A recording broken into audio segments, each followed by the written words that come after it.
దేవుడు కార్యాలు చేయాలంటే కొన్ని తీర్మానాలు తీసుకోవాలి దేవుని కోసం, తప్పదు. కొన్ని తీర్మానాలు గట్టిగా తీసుకొని నిలబడాలి దేవుని కోసం. తొలగిపోతుంటాం క్షణకాలం అన్నమాట. మన తీర్మానం ఎలా ఉంటుందని ఒకరోజు గట్టిగా ఉండదు, నేను నిలబడాలన్నట్టు ఉంటుంది. 2 రోజులు 3 రోజులు 4 రోజులు దిగజారిపోతూ ఉంటాం మన తీర్మానాల్లో.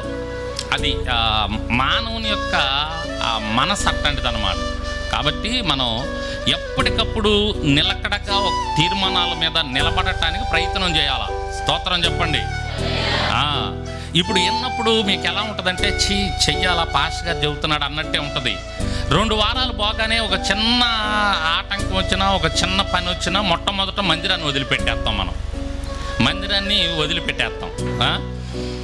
లేకపోతే ఇప్పుడు తీర్మానం తీసుకుంటాం, పాస్టర్ గారు చెప్పాడు ఉదయాన్నే లేవగానే చేయాలి.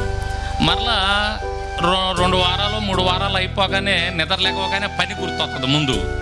దేవుణ్ణి పక్కన పెట్టేస్తాం, పొద్దున్నే స్తుతించడం పక్కన పెట్టేస్తాం, వెళ్ళిపోతూ ఉంటాం. ఇలా ముందు తీర్మానం తీసుకున్నాం, 1 నెల జాగ్రత్తగా తీస్తాం. ఏది దశం భాగం దేవుని కన్నా 1 నెల తీస్తాం. 2వ నెల నుంచి మరలా ఏం తీస్తాములే ఏమి ఇస్తాములే అని చెప్పేసి మరలా జంపుతాం, గొనుక్కుంటాం, సనుక్కుంటాం, వెనకడుగేస్తాం.